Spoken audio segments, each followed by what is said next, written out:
Hello everyone, welcome. And in this video we are going to start with the basal ganglia, and we are going to cover basal ganglia within these topics. That is, first the physiological anatomy of basal ganglia, then we will see what are the neuronal circuits inside basal ganglia, then what are the neurotransmitters which are acting inside the basal ganglia, what is the function of basal ganglia, and at last we will see the disorders of basal ganglia. So basal ganglia we are doing in the two different videos. In this video we are going to do physiological anatomy and neuronal circuit.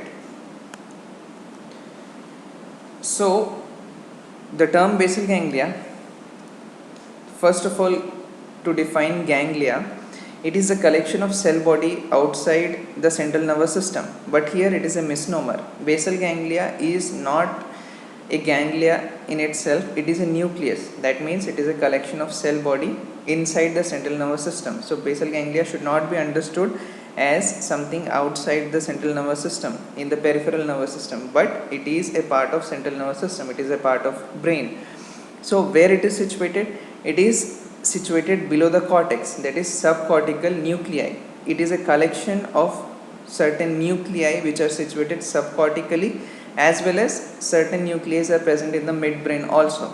So basically the basal ganglia refers to the 5 subcortical nuclei situated bilaterally in the white matter of the cerebral hemisphere. Subcortically in the white matter of cerebral hemisphere. First thing is to memorize these names. That is, what are those 5 nuclei? Those are the caudate nucleus first, then the putamen, then the globus pallidus, the subthalamic nucleus, and the substantia nigra. Okay, so these are the 5 nucleus collectively called basal ganglia. Okay, so let us start with the physiological anatomy of basal ganglia. When we look at the brain from the front, this is the frontal view of the brain, and in this frontal view we are going to do a coronal section. So to understand the physiological structure, anatomy of basal ganglia, so now we are going to do a coronal section, and then we get a structure, we get the section like this. In this we can see clearly certain nuclei, and as we have studied in the previous slide that the basal ganglia is collection of 5 different nucleus present bilaterally. That means both the sides they are present bilaterally, 5 collection of 5 different nucleus. Okay, so first here is the caudate nucleus. Okay, as you can see, this is the caudate nucleus. This is the putamen. This is internal capsule. If you remember it from the descending tract, this area is the internal capsule. Okay, so first nucleus is caudate nucleus, second nucleus is putamen, third is globus pallidus. Now this globus pallidus has 2 different segments, that is the internal segment and the external segment. Medially is the internal segment and laterally is the external segment. So globus pallidus is divided into 2 segments, that is the globus pallidus interna and the globus pallidus externa. Okay, so these are the 2 different segments of globus pallidus. That finishes the 3 nucleus, caudate, putamen, globus pallidus. The fourth is a subthalamic nuclei. As you can see, this green structure is the subthalamic nuclei present bilaterally. This here oval structure is the thalamus, which we have already dealt in another video. So this is the thalamus, which is not a part of basal ganglia. This subthalamic nuclei is the 4th nucleus of our basal ganglia. Below that occurs substantia nigra, okay, which we are going to see in another detail in this slide only. Okay, so here the caudate nucleus and putamen is called striatum. Okay, the collection. When we combine caudate nucleus and putamen, they are called as neostriatum or just striatum. Okay, sometimes putamen and globus pallidus, both interna externa, and putamen collectively are called as lentiform nucleus.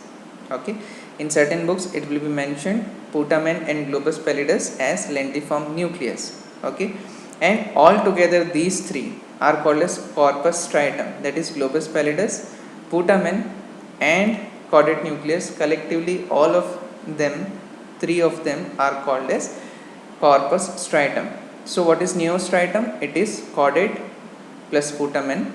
Okay, what is lentiform nucleus? It is globus pallidus and putamen. And what is corpus striatum? It is globus pallidus, putamen and chordate nucleus. All three of them collectively is called as what? Is called as corpus striatum. Okay, now let us look at substantia nigra, which is present below the subthalamic nuclei. This is the subthalamic nuclei, below that is present substantia nigra, and we can see here substantia nigra. The subthalamic nuclei and substantia nigra are present in the midbrain. Okay, so these are the structure of midbrain, and this is a horizontal section of the midbrain. In that you can see substantia nigra is made up of two parts. Okay, we can see only one part in the previous diagram, but here we can see two parts because they are anterior and posterior to each other. Okay, so the substantia nigra, just like globus pallidus, is made up of two parts, that is globus pallidus externa and globus pallidus interna. This substantia nigra also is made up of two parts, that is substantia nigra pars compacta, which you can see here in the green color, and substantia nigra pars reticulata, okay, which is in the purple color. Alright, so these are the structures bilaterally present, and I have just mentioned some other names by which it is called. So when we call striatum, that means together chordate nucleus and putamen. When we call lentiform nucleus, that is the globus pallidus and putamen, and when we call corpus striatum, it is the chordate nucleus, the putamen and the globus pallidus itself. But these are just the common names. The functional units are the 5 functional units, that is the chordate nucleus, the putamen, globus pallidus interna, globus pallidus externa, then the subthalamic nuclei and the substantia nigra. In that, substantia nigra pars compacta and substantia nigra pars reticulata. Okay, so these are the functional unit of our basal ganglia, and these are the functional or the physiological anatomy of basal ganglia. Now in the previous slides we have just seen the two-dimensional structure or a cross section, the coronal section of the brain, in which we understood where all the chordate, putamen and globus pallidus, the subthalamic nuclei and substantia nigra are situated. This is a three-dimensional structure, and you can see the special shape of these nucleus. As you can see here, the chordate nucleus present bilaterally, and see the shape of the chordate nucleus. This is the chordate nucleus. This is the head part of the chordate nucleus, and this is the tail of the chordate nucleus. And this is putamen and globus pallidus.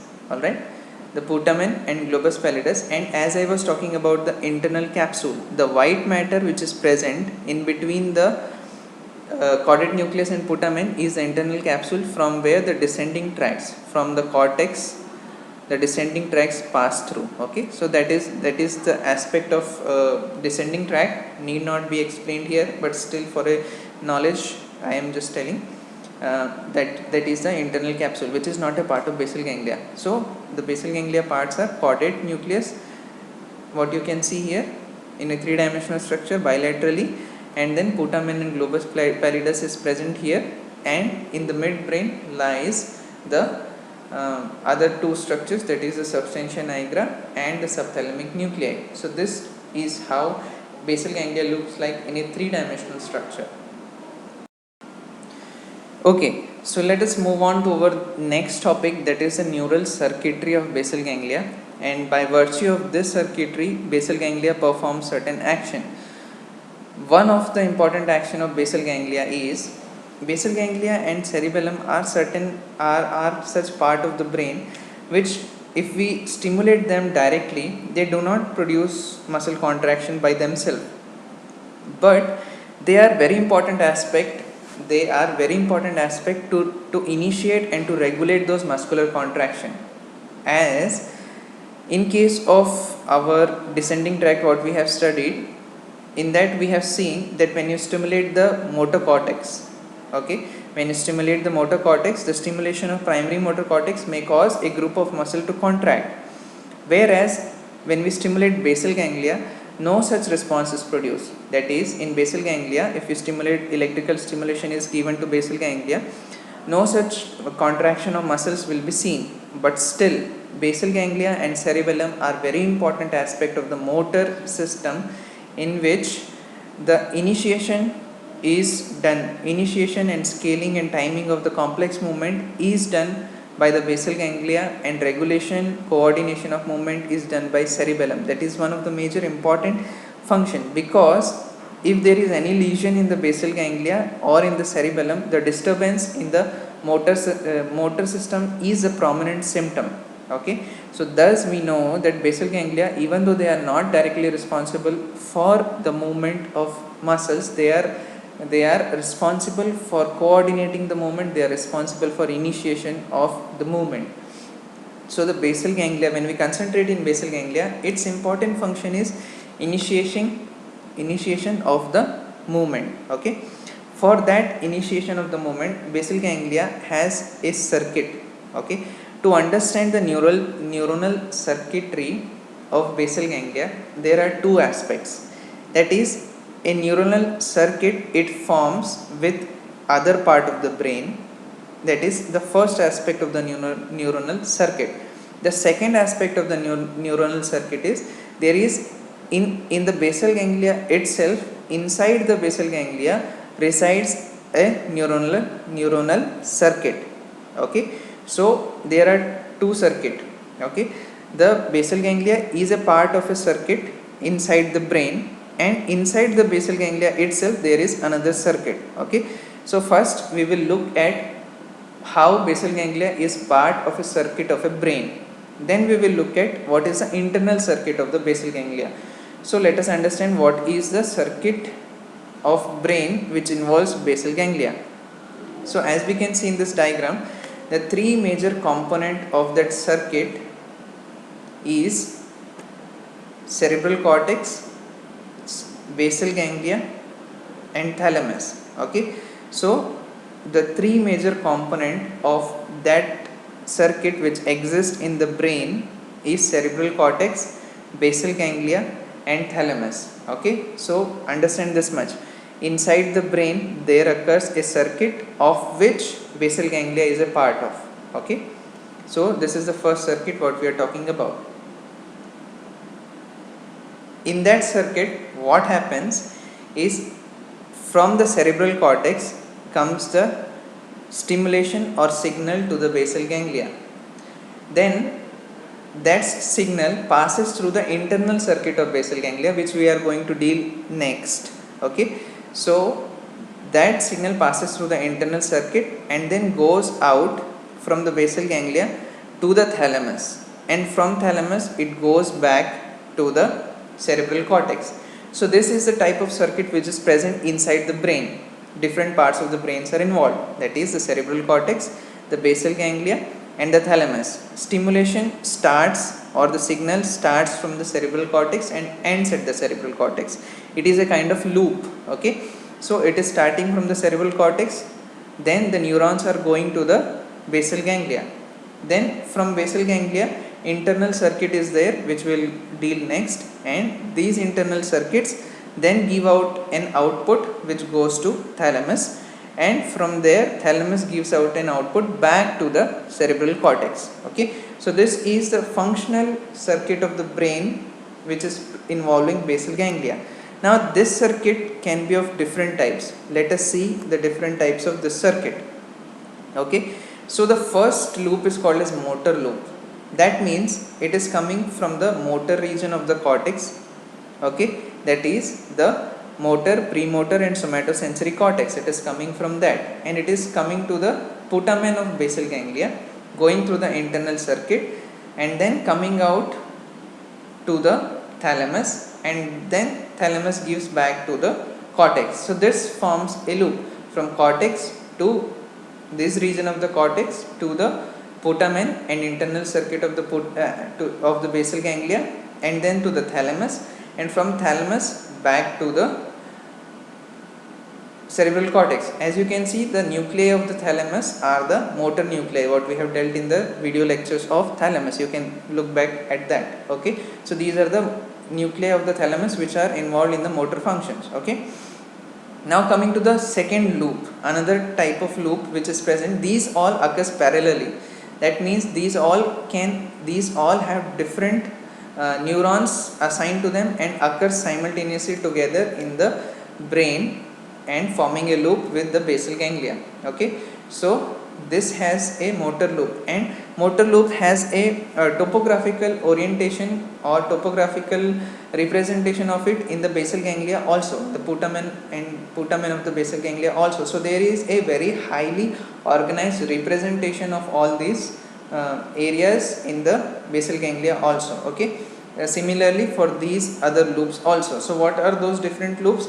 The second is oculomotor loop, which is responsible for control of eye movement. Okay, so oculomotor loop again coming from the posterior parietal prefrontal cortex, going to the basal ganglia, to the caudate nucleus, internal circuitry of basal ganglia, going to the thalamus, and then going back to the cerebral cortex. Okay, so this is how the oculomotor loop is. Prefrontal, which is responsible for logic and reasoning. Okay, so dorsolateral and the prefrontal cortex gives to the anterior caudate nucleus, then internal circuitry, what we are going to deal next, and then the internal circuit gives output to the thalamus, and from thalamus it goes back to the cortex. So this is the loop for the prefrontal loop for the logic and reasoning. Okay, and the last is the emotional loop, which involves the limbic loop. Okay, so amygdala, hippocampus, orbitofrontal, anterior cingulate, temporal cortex, all of them are the component of the limbic system. From the limbic system comes to the ventral striatum. Okay, so neostriatum, anterior striatum. Okay, so anterior part of striatum, that is both caudate and putamen, goes to the internal circuitry of the basal ganglia, to the nuclei of the thalamus, and back to the limbic cortex. Okay, so this is the loop. Okay, what is the function of loop? As we have seen, the basic function of basal ganglia is to give permission for something to happen.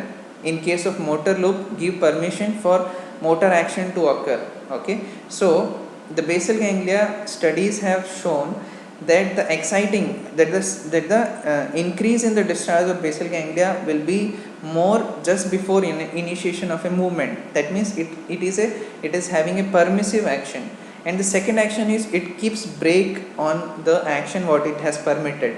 Okay, what we are going to study in the internal circuit of the basal ganglia, we will understand more about the permissive action and the braking action of the basal ganglia in those loops. So when we talk about motor loop, it helps in initiation of the motor movement. Okay, any movement, and also braking or keeping a stop to those movements. Oculomotor loop for the eye movement. Prefrontal for the initiation of attending to something logic and reasoning capability, and the breaking of those sequence of logic and reasoning. Limbic system also, it has a loop in which the initiation of emotional feeling and breaking the or stopping the thing is the function of limbic loop. Okay, so this is how the loop in the brain exists, which involves the basal ganglia. Okay, and now coming to the internal circuitry of the basal ganglia. Okay, so this is just a little detail about the neuronal circuitry of basal ganglia.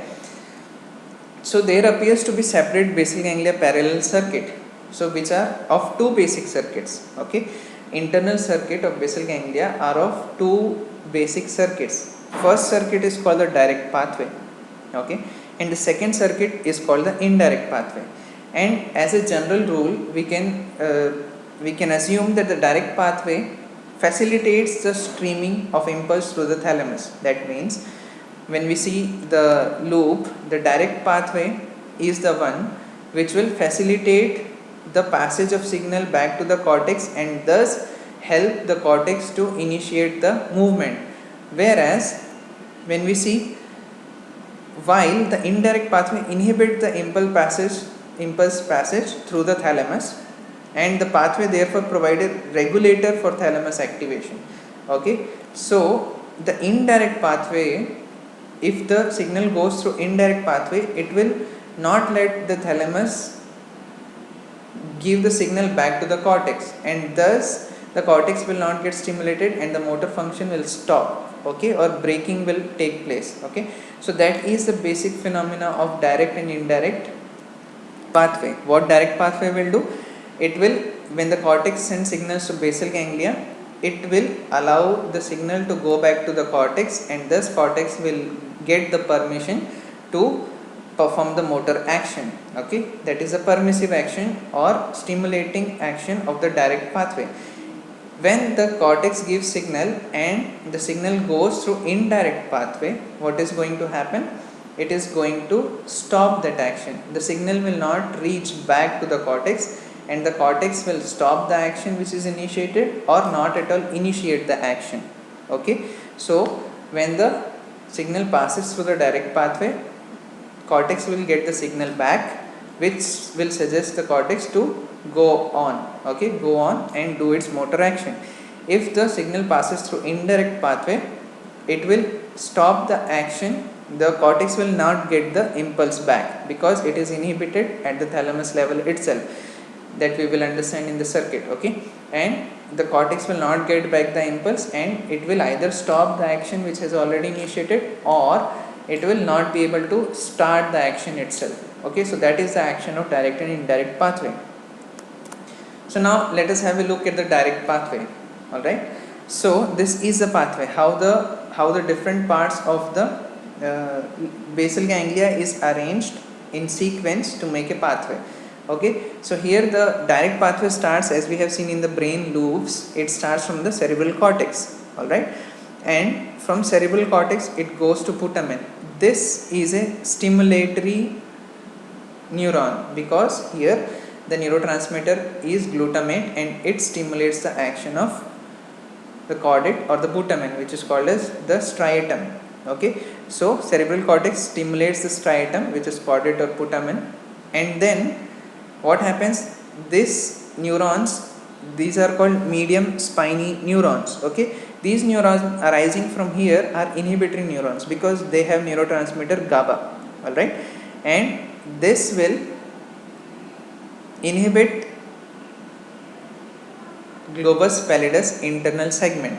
So as you can see, globus pallidus internal segment is a part of direct pathway here. Okay, so from cerebral cortex to caudate putamen or the striatum, which is the other name for them, and from the striatum to the globus pallidus internal segment or interna. Okay, and from this globus pallidus interna, which itself is a inhibitory neuron because here also it has the neurotransmitter GABA. It gives signal to the thalamus. Okay, first of all just understand the circuit, and then we will see how it is excitatory and why indirect is inhibitory. Okay, so it goes, the globus pallidus internal segment goes to the thalamus, and this neuron which is going to the thalamus is inhibitory. Okay, because its neurotransmitter is what? It is GABA. And the thalamus, which is the neurons which are arising from anterior and ventrolateral complex of the thalamus, which are involved in the motor aspect, motor loop, are going back to the frontal cortex, that is the back to the cerebral cortex or the motor cortex. Okay, and this is the excitatory impulse back to the frontal cortex because here the neurotransmitter is glutamate. So wherever you see positive in this loop, it is glutamate, and wherever you see negative, they have a neurotransmitter GABA. This substantia nigra pars compacta. So there is also a stimulation of substantia nigra pars compacta to the striatum. Okay, substantia nigra pars compacta also stimulates the striatum, that is caudate and putamen, but here it is stimulatory by the help of neurotransmitter dopamine. Okay, here D1 receptor is present, and when dopamine acts on D1 receptor, it is excitatory. Okay, When dopamine acts on the D2 receptor, it will be inhibitory, which will be present in the next indirect pathway. Okay, so substantia nigra, pars compacta. So in the direct pathway, what all things are involved? First, the signal is starting, as we have seen in the brain loop, it is starting from the cerebral cortex. In the basal ganglia, out of basal ganglia, the caudate and putamen is the first receiving structure which receives the signal from the cerebral cortex. Then it passes it to the internal circuitry and then goes back to thalamus, and from thalamus it goes to frontal cortex. So internal circuitry in the direct pathway is caudate and putamen, which receives, goes to globus pallidus internal segment and then to the thalamus. Okay, and from thalamus to the frontal cortex, and there coexist an stimulation from substantia nigra, pars compacta, which is also a part of basal ganglia, which is stimulatory effect. Alright, so now when we discuss, we told that direct pathway is stimulatory pathway, or it is a permissive pathway. It gives permission for the motor cortex to go on and do its action. So how does it do that? Okay, so first thing you see, transient means whenever the stimulation comes, okay, then only these neurons will be acting. Wherever transient is there, these neurons are acting only when the signal has come. Okay, so if the cerebral cortex has to perform a movement, then only it will start acting. That is why it is called as transient. Whereas tonic means it is acting continuously. That is a tonic discharge. It is acting continuously. Okay, so when you see the circuit at rest, when nothing, the person is not thinking of moving his body, or there is no movement is going to occur, at that time only one group of neuron will be discharging continuously, that is the globus pallidus internal segment, and this will keep the thalamus under inhibition. Alright, so the thalamus cannot excite the frontal cortex, and frontal cortex will not get the permission to move. Okay, so at rest, what is happening? Globus pallidus is giving a tonic discharge, and this is an inhibitory discharge because of neurotransmitter GABA, and because of that inhibition, thalamus is under inhibition. No signal is going from the thalamus to the frontal cortex or to the motor cortex to start any action. So this is at the rest. Now, what happens when the cerebral cortex thinks of performing a movement? It gives signal to the caudate and putamen, to the striatum. It sends an excitatory through its neuron. It sends an excitatory signal to the caudate and putamen.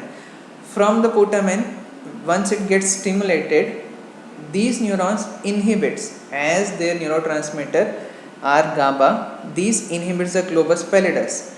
So if the globus pallidus is getting inhibited, its inhibitory action on the thalamus will stop. Understand this again. When the movement has to occur, cerebral cortex will send the signal which will activate putamen, caudate and putamen, that is the striatum. This will inhibit the globus pallidus. Actually, globus pallidus was inhibiting thalamus. So if the globus pallidus is inhibited by the striatum, what will happen? The thalamus will come out of inhibition, because these neuronal action has stopped.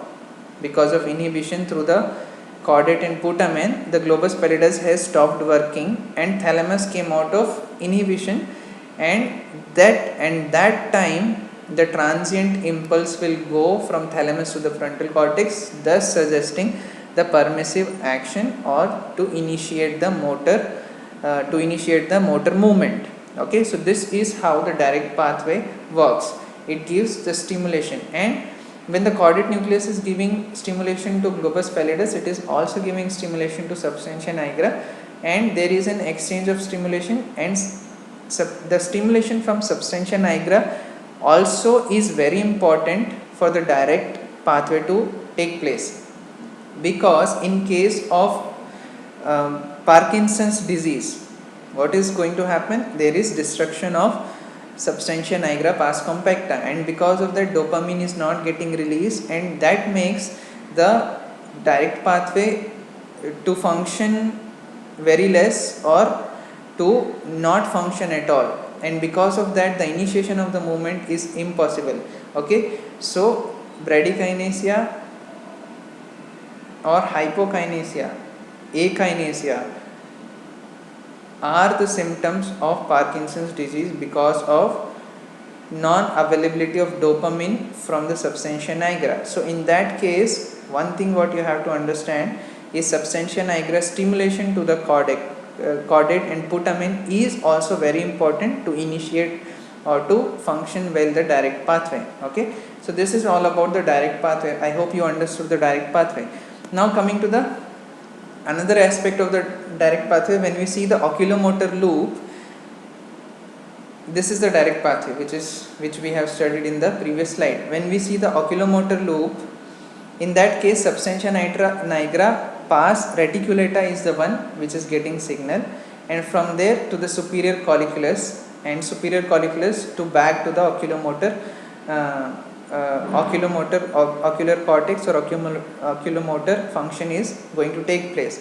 So for the oculomotor loop, the pathway is different. It does not involve globus pallidus interna, it involves substantia nigra pars reticulata. However, the function is same. This has the tonic discharge and it keeps this inhibited. Whenever the function has to perform, whenever the ocular movement has to take place, the signal will come from the visual cortex. It will stimulate the caudate and putamen, which will inhibit the substantia nigra pars reticulata, and thus the superior colliculus will come out of inhibition of substantia nigra pars reticulata, which is the second part of the substantia nigra, and then the superior colliculus will transiently discharge and cause the oculomotor function or oculomotor movement. Okay, so that is the oculomotor loop and direct pathway involving the oculomotor loop. Now coming to the indirect pathway. So the one which is shaded yellow is the indirect pathway. As you can see, this is the direct pathway and parallelly occurs indirect pathway. One thing to remember, from the caudate and putamen, the neurons which are arising for the direct pathway are separate, and the neurons which are arising from the indirect pathway are separate. So there occurs a parallel circuit of direct and indirect pathway. They are not mixed, they are separate. But because of this arrangement, indirect pathway can act as a braking system or stopping system for the direct pathway. That is what we discuss in the function of the basal ganglia. So let us understand the indirect pathway. We have already seen the direct pathway. As you can see in this diagram, this is the direct loop or the direct pathway. Alright, the indirect pathway here is this one. Okay, so what is the indirect pathway? It is starting again from the cerebral cortex. Okay, so the stimulation is coming from the cerebral cortex to the caudate and putamen to the neurons which are the part of indirect pathway. From there it is stimulating a different part of globus pallidus. This part is a globus pallidus external segment. In case of direct pathway, it was globus pallidus internal segment, whereas in case of the indirect pathway, it is globus pallidus external segment. Now there is added one more structure here, that is the subthalamic nuclei. Okay, so the subthalamic nuclei, as you can see, subthalamic nuclei, and then the subthalamic nuclei goes to the globus pallidus internal segment, and from there it goes to the thalamus and then to the frontal cortex. So this is the indirect pathway from the cortex to the striatum to globus pallidus external segment to subthalamic nuclei, from the subthalamic nuclei to the globus pallidus internal segment, and from the internal segment to the thalamus, and from thalamus back to the cortex. This is the pathway of indirect pathway.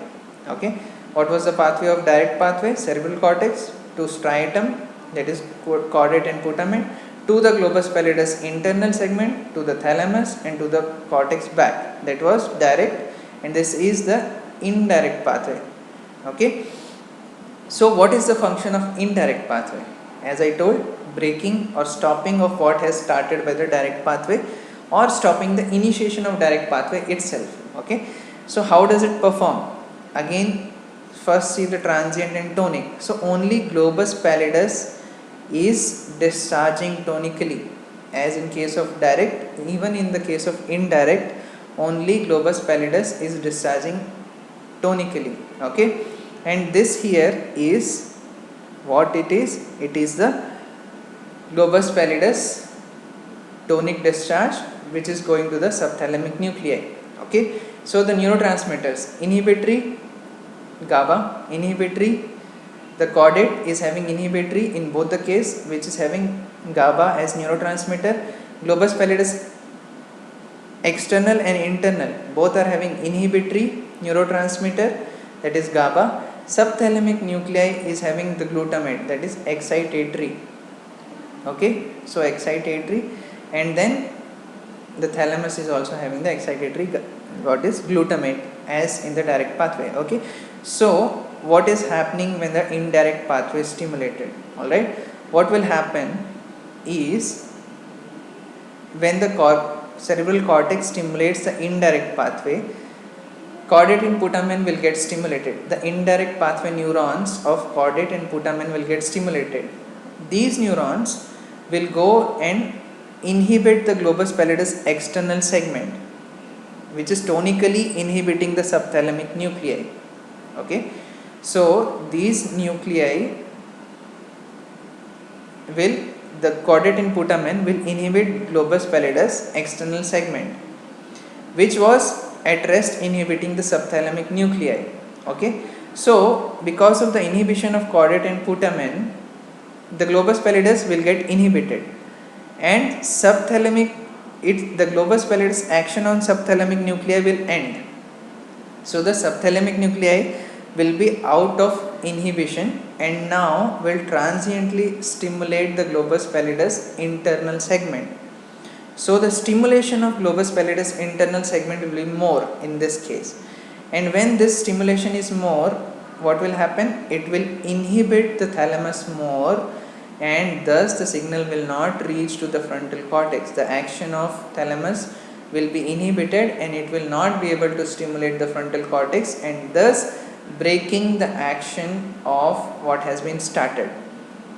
As you can see, again explaining the indirect pathway: cerebral cortex stimulating the caudate and putamen, which inhibits globus pallidus, and thus the globus pallidus action on subthalamic nuclei decreases or stops. Thus at rest, what was the action? Globus pallidus was inhibiting subthalamic nuclei. So when indirect pathway is activated, the subthalamic nuclei will become out of inhibition and start stimulating the globus pallidus internal segment. What was the function of internal segment? To inhibit the thalamus. That is why indirect pathway inhibits the thalamus more, and thus stopping the signal from thalamus to go to frontal cortex, and thus giving a negative output, or the stopping action or the braking action of the indirect pathway. So that is how the indirect pathway works. Another thing to notice here is substantia nigra pars compacta's action on both direct and indirect pathway. What is the action of substantia nigra pars compacta on direct pathway? Is with the help of D1 receptor. When the dopamine acts on the D1 receptor, it stimulates the direct pathway. So it is encouraging the direct pathway to occur.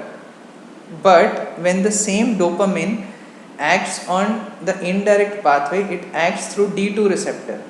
Okay, it is difficult to understand, but if you pay attention carefully, you can understand that when the substantia nigra dopamine, same dopamine, when it is acting on the indirect pathway, it is acting through D2 receptor, and when that dopamine acts on D2 receptor, it becomes inhibitory. So the action of dopamine in D1 receptor, when it works through D1 receptor, it stimulates, but when same dopamine, when it acts through D2 receptor, it inhibits. Okay, so the final output of the substantia nigra pars compacta is the same. How? It is that the D1 is stimulating the direct pathway, that means it is encouraging the motor action to take place. and it is inhibiting the indirect pathway.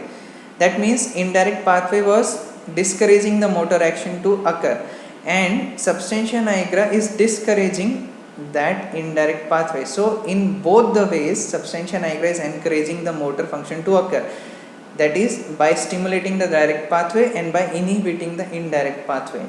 So that is why any lesion in the substantia nigra pars compacta, as in case of Parkinson's disease, causes the akinesia, bradykinesia symptoms, or difficulty in initiation of movement symptoms in Parkinson's disease.